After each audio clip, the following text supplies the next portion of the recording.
নবীজি সাল্লাল্লাহু আলাইহি ওয়াসাল্লাম মেরাজে গেলেন এবং কোনো এক জায়গা দেখলেন কিছু সংখ্যক লোক রক্তের নদীতে সাঁতার কাটতেছে, আবার কিছু সংখ্যক লোক তাদেরকে উপর থেকে পাথর ছুঁড়তেছে,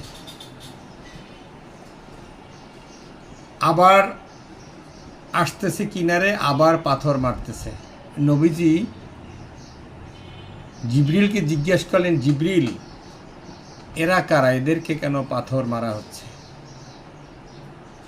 জিবরিল বললেন, এরা হলো তারা যারা পৃথিবীতে নামাজ না আদায় করবে। যারা নামাজ আদায় করবে না তাদের অবস্থা এটা হবে।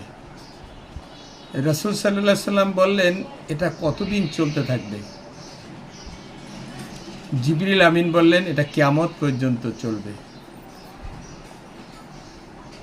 আমরা যেন যথাযথভাবে মুসলিম হিসেবে নামাজ আদায় করি।